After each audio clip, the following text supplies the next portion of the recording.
And I'm going to get my PowerPoint so you can see what I'm looking at. Well, let me just try to show you, on the whiteboard, the contractions. So it helps you a little bit to see. And let's see, we'll draw us a line. All righty. So let's see how we can do this. Okay, so, oh, that's my line. I don't want line. Let me just erase that. All right. Here's my pen. Here's my pen. That's highlighter. Here you go. All right. So here we go. We got contractions. All right. Not the best, but you got the drift. And so on the going up, it would be the increment. And then on the top is called the peak. And then going down is called a decrement. Okay, that's a contraction. And that's when we're helping her to breathe. Again, slow chest on the increment, come up to the peak or the acme would be faster, like the he. And the higher this contraction, the peak gets, the faster she would do her he blows. And then you have the decrement. And as soon as you can, like right in here, you try to get your patient go back to what? Slow chest breathing. Okay. And the reason why is because I want to prevent hyperventilation. Okay. And then, so that's how the breathing is. Now, when I'm looking at the contraction pattern, I just went over this, but here you have the beginning of the contraction. And so I want to know frequency. So I want to know how often my contractions are. That's called frequency. So I'm going to count from the beginning of one contraction, to the beginning of the next contraction. Okay, that's frequency.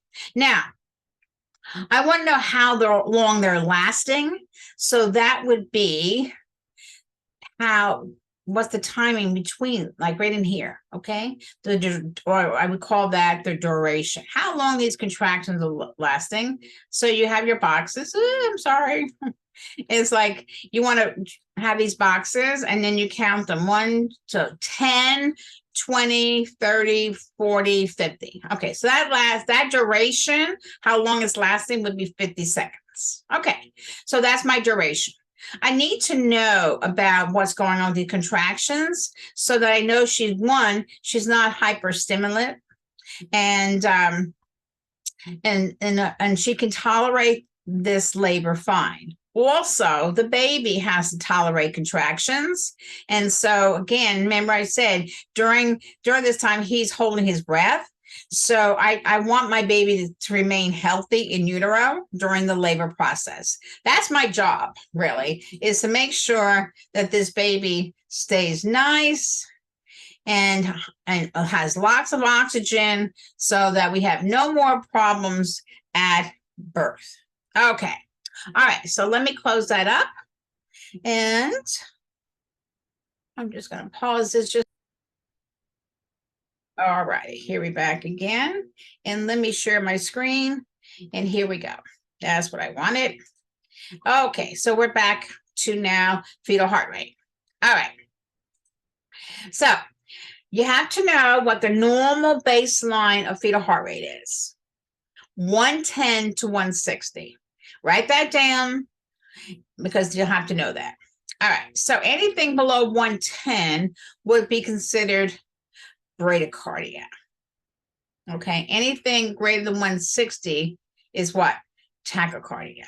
Okay, so that's my normal baseline. The variability is those squiggly lines. So if I have none, it's undetectable. It's absent. That's never a good sign. That tells you your baby is not doing well. Let's see, minimal, less than 5. And when we're talking about variability, let me tell you, we're talking about the beat to beat. And then you have moderate, 5 to 25 beats. and then March would be greater than 25. So what do you think I would want to have? I want to have moderate variability. That means my baby is what? Well, okay. And then I have accelerations. Accelerations are A-OK. So I have now an increase of 10 beats for 10 seconds at less than 32 weeks. Yeah, because the poor little guy at 32 weeks, he's premature. If I have 15 beats for 15 seconds, if greater than 32 weeks, that's my accelerations. Okay, accelerations are A-OK because this baby is getting closer to term. So this baby would have more beats.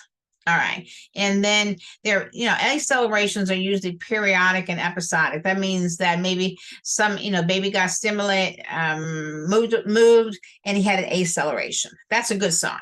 Okay. Just like your body, when you're out there and maybe you got scared, what happened to you? Your heart rate went up, accelerated.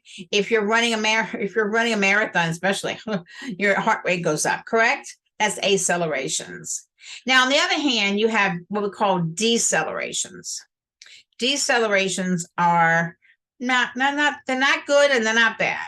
It's all according to when they occur. So the deceleration, if I have an early deceleration, remember that's caused by head compression. That's the baby's head coming down. So, your baby's head is getting squished as he's coming through. So that's called an early deceleration. I love when I see that on the monitor. Because why? My patient now is dilated. She could be now 9 centimeters and the baby's descending. We're getting close to delivery. A late deceleration, on the other hand, is never good. A late deceleration is the uterine placenta insufficiency. The baby's not getting the oxygen it needs. So a baby cannot tolerate what we call recurrent lates, one after the other, because he's not getting what he needs. And eventually what happens is that your late decelerations, you lose your variability. You either get minimal or even absent, which is never good. And so then your baby's in jeopardy. Okay. All right. Then you get variables. Now, variables are caused by cord compression. So baby sometimes grabs onto his cord. And when he does that, I always say, let that cord go. And sure enough, baby let go of the cord and his heart rate comes back up. A variable is a sudden drop in fetal heart rate with a sudden increase. It goes up quickly. So it goes down quick and goes back up to baseline quick. Those are called variables. And they're called variables because they come in various sizes and shapes. So one could be, I've seen them as a U, shape of a U, the letter U, or the letter V, or even the letter W. Okay. And then a prolonged deceleration is not good either because baby can't tolerate the insult. And so eventually what happens is that you lose your variability. So you might have been having moderate amount of variability, which is good. But when you have those kind of prolonged decelerations, then you start to lose your variability. The baby goes, nurse, wake up. I'm in here and I need your help. And that's what I always said. The baby talks to the nurse, labor and delivery nurse, through the monitor. Okay. And so, you do get you have to take courses at the hospital to really, when you work in labor and delivery, to be able to interpret fetal monitor strip.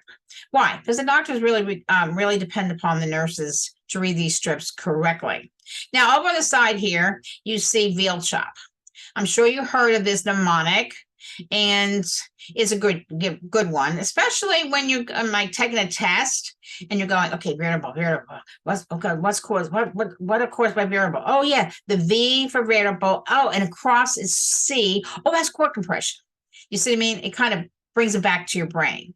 And then early decelerations, again, are caused by head compression. The head's coming down. And the accelerations are A-OK, they're good. And then you have late decelerations, and that's where you get into problems with the placenta being insufficient and not delivering the amount of oxygen to this baby that this baby needs. So this is a brief overview of fetal monitoring. Okay. How we all doing?